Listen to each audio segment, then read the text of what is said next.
শরীরের সমস্ত কাপড় ছিঁড়ে ফেলে। আমি কি আমার শরীর রাখবো, না আমার বাচ্চাকে ধরবো, না আমার মোবাইল ফোন রক্ষা করব? পরে ওরা আমাকে রাস্তার নিচে একটা জমি আছে ওখানে টেনে এসে নিয়ে যায়, আমাকে দর্শনের চেষ্টা করে। আমার নাক দিয়ে রক্ত পড়তেছে, আমার শরীরে কোনো কাপড় নেই। আমি লজ্জায় উঠে দাঁড়াই না। এত কিছুর পরেও দাউদকান্দি থানা থেকে আমি কোনো প্রকারের সহযোগিতা পাই নাই। আমার জন্য আমার পুরো ফ্যামিলি শেষ হয়ে যাচ্ছে। সালমা আক্তারের উপরে যারা ওই আমি সন্ত্রাসী শাহনাজ এবং তার সন্তান সহ যারা হামলা চালিয়েছে তাদের গ্রেপ্তার করানো হয়। আমরা আগামী 7 দিনের মধ্যে প্রধান উপদেষ্টা এবং স্বরাষ্ট্র উপদেষ্টা বরাবর স্মারকলিপি দেব। আমি মোহাম্মদ সালমা আক্তার, দৈনিক ভোরের সময় স্টাফ রিপোর্টার, কুমিল্লা জেলা দাউদকান্দি উপজেলা। 5ই আগস্ট বৈষম্য বিরোধী ছাত্র আন্দোলনে দাউদকান্দিতে আওয়ামী সন্ত্রাসী আর পুলিশ বাহিনী একত্রিত হয়ে বৈষম্য বিরোধী ছাত্র আন্দোলনের উপর লাঠিচার্জ ও গুলি চালায়। ওই মুহূর্তে আমি মোহাম্মদ সালমা আক্তার তথ্য প্রমাণ সংগ্রহের কাজে সেখানে উপস্থিত হই এবং তাদের গুলি চালানো, ছাত্রদের উপর লাঠিচার্জ করার ভিডিও ফুটেজ ধারণ করি আমার হাতে থাকা মোবাইল ফোনে এবং তাদের ছবি উঠাই। এই ছবি উঠানোর কারণে আর তাদের ভিডিও করার কারণে তারা আমাকে ঘটনাস্থলে গুলি করতে চেষ্টা করে।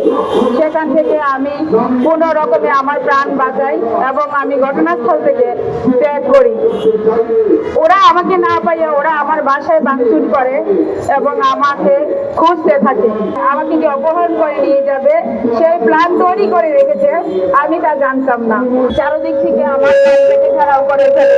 অনেক দূর নিয়ে যাওয়ার পর আমি অনেক কষ্ট করে চিল্লাই, কিন্তু আমি সন্ত্রাসীদের হাত থেকে আমাকে বাঁচাতে পারিনি। আমি সন্ত্রাসীরা হলো 5ই আগস্ট বৈষম্য বিরোধী ছাত্র আন্দোলনে নূরপুরে হক কমিশনারের মেয়ে শাহনাজ আক্তার সুমনা, তার ছেলে স্বামী এবং তাদের সাথে আরো 4 জন সঙ্গী ছিল। মোল্লা কমিটি সেন্টারে এখানে গুলি চালানো হয়েছে। একটা লাঠি হাতে ছবি আমার ফেসবুকে পোস্ট দেওয়ার কারণে আজকে আমার জীবনে কোনো নিরাপত্তা নেই। ওই রাস্তার মধ্যে আটকিয়ে যখন লোকজন আসে তখন তারা বলে আমি চোর, আমি চেন চুরি করেছি, এই কথা বলে ওরা আমাকে মারতে থাকে এবং আমার শরীরের সমস্ত কাপড় ছিঁড়ে ফেলে। আমাকে ওরা বিভৎস করে ফেলে। আমার সাথে আমার অসুস্থ বাচ্চাটাকে তারা গলার মধ্যে এমন করে ধরে উপর থেকে রাস্তার মধ্যে ফালায় এবং আমার সাথে থাকা বেঞ্জিজি ব্যাগ যেখানে আমার 2টা ব্যবহারকৃত মোবাইল ফোন ছিল এবং আমার টাকা ছিল, প্রয়োজনীয় কাগজপত্র ছিল, সেটাও কেড়ে নেয়। আমি কি আমার শরীর রাখবো, না আমার বাচ্চাকে ধরবো, না আমার মোবাইল ফোন রক্ষা করব, না আমার বেঞ্জি ব্যাগ রক্ষা করব? আমি কিছুই রক্ষা করতে পারিনি। আমি শুধু চিৎকার করতেছি। ওরা আমাকে কামড়িয়ে কামড়িয়ে আমার মাথার চুলগুলো ফিরতেছে এবং কেউ আমাকে লাঠি মারতেছে, কেউ আমাকে মাটিতে শোয়াইতে চেষ্টা করতেছে, কেউ আমার শরীরে লাঠি কিল ঘুষি মারতেছে। দাউদকান্দি থানার ওসিকে ফোন করে বলি, স্যার আমাকে বাঁচান, আমাকে মেরে ফেলতেছে। দাউদকান্দি থানার ওসি আমাকে বলে আমি পূজাতে আছি, আমি কিছু করতে পারবো না, এই বলে উনি ফোন কেটে দিয়েছে। পরে ওরা আমাকে রাস্তার নিচে একটা জমি আছে ওখানে টেনে এসে নিয়ে যায়, আমাকে দর্শনের চেষ্টা করে। তখন পর্যন্ত আমার মোবাইল ফোনটা আমার হাতে ছিল। আমি কাউকে ফোন দিতে চেষ্টা করি কিন্তু পারি না। ফোন আসে আমার মোবাইলে, আমার বাবা ফোন করে, আমার ভাই ফোন করে, আমি ফোন রিসিভ করতে পারি না। রাস্তার উপরে চিৎকার করতেছে আমার ছোট 6 বছরের বাচ্চা তাহমিদ হাসান, আর আমাকে ওরা মারতেছে।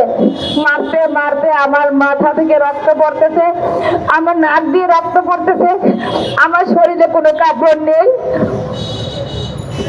আমি লজ্জায় উঠে দাঁড়াই না।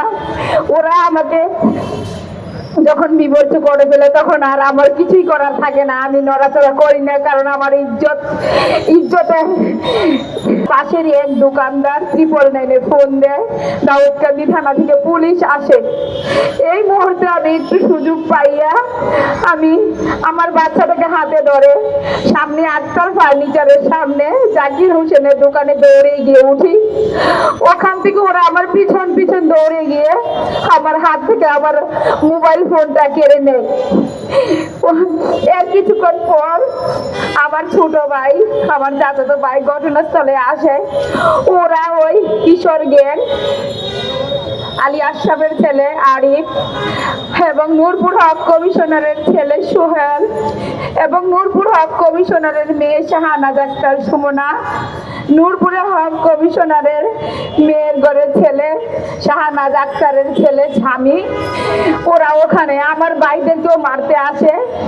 এবং সেখানে ওই মুহূর্তে যদি পুলিশ না আসতো তাহলে ওরা আমার ভাইদেরকেও মারতো। ওই মুহূর্তে দাউদকান্দি থানা থেকে পুলিশ আসে এবং পুলিশের সহযোগিতায় আমি ওখান থেকে উদ্ধার হই। আমাকে ওরা কি নির্মমভাবে নির্যাতন করেছে এবং ওরা আমার পরনের বস্ত্রটুকু খুলে নিয়েছে। যেখানে দাউদকান্দিবাসী, দাউদকান্দি সাংবাদিক, দাউদকান্দি পুলিশ আনাচে কানাচে সবাই জানে আমার সাথে হওয়া জুলাই 24-এর ঘটনাকে কেন্দ্র করে, ছাত্র আন্দোলনকে কেন্দ্র করে আমার সাথে ঘটনা হয়েছে এবং আমি নির্যাতনের শিকার হয়েছি। এত সব কিছু জানার পরও দাউদকান্দি থানায় আমি আসামিদের বিরুদ্ধে যথাযথ প্রমাণ দিয়ে মামলা দায়ের করার পরেও আসামিদের বিরুদ্ধে 4-4টে মামলা থাকা সত্ত্বেও দাউদকান্দি থানার ওসি জুনায়েদ চৌধুরী আসামিদের বিরুদ্ধে কোনো প্রকারের ব্যবস্থা না নিয়ে, আসামিদেরকে গ্রেফতার না করে, মামলাটা যে ধারায় হওয়ার কথা ছিল সেই ধারায় দায়ের না করে আমার বিরুদ্ধে মিথ্যে চাঁদাবাজির মামলা এফআইআর দেয়।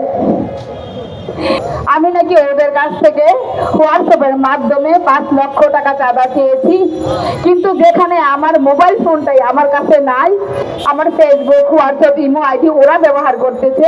আমার নামে মিথ্যে চাঁদাবাজির মামলা যখন এফআইআর দিল, আমি আর বাসায় যেতে পারলাম না, আমি ঢাকাতেই থেকে গেলাম। তারা আমার বাসাটাকে লুটপাট করে নিয়ে গেল। আমার বাসার সমস্ত কিছু, আমার প্রয়োজনীয় কাগজপত্র, আসবাবপত্র, বাসার 4টা থাই গ্লাস ভেঙে জানালা কেটে তালা কেটে তারা আমার বাসাটাকে পর্যন্ত লুট করে নিল। আমার দাউদকান্দি বিশ্ব রোড একটা কাপড়ের দোকান ছিল, তারা আমার সেই কাপড়ের দোকানটাও লুটপাট করে নিয়ে গেল। আমার কিছুই নাই। আমার ফ্যামিলিকে মামলা দিল, আমাকে মামলা দিল, আমাকে নির্যাতনের শিকার করলো এবং আমার বাসা লুটপাট করলো, আমার দোকান লুটপাট করলো। এত কিছুর পরেও দাউদকান্দি থানা থেকে আমি কোনো প্রকারের সহযোগিতা পাই নাই। আমার জন্য আমার বাবা স্ট্রোক করেছে, আমার জন্য আমার পুরো ফ্যামিলি শেষ হয়ে যাচ্ছে, কিন্তু আমি আইনের ধারে ধারে ঘুরে কোনো সহযোগিতা না পেয়ে স্বরাষ্ট্র মন্ত্রণালয় বরাবর এবং এসপি বরাবর, Comilla Chittagong DIG branch DIG বরাবর আমি দরখাস্ত দিয়েছি। আমি তাদের কাছে বিচার চেয়েছি। আমি কি দোষ করেছিলাম, আমি কি অপরাধ করেছিলাম, কেন আজকে আমাকে এত নির্যাতনের শিকার হইতে হচ্ছে? আমি ইজ্জত হারালাম, আমার সন্তান থেকে দূরে থাকতেছি এবং মামলা, আমি চাঁদাবাজির মামলা খেলাম। কেন আমার উপর এত নির্যাতন? সালমা আক্তারের পাশে গণমাধ্যম দাঁড়ায়নি।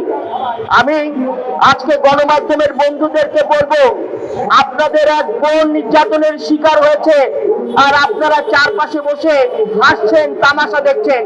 আর এ কারণেই আপনাদের উপরে যখন নির্যাতন শুরু হয় তখন চারপাশ থেকে আপনাদের পাশে কেউ দাঁড়ায় না।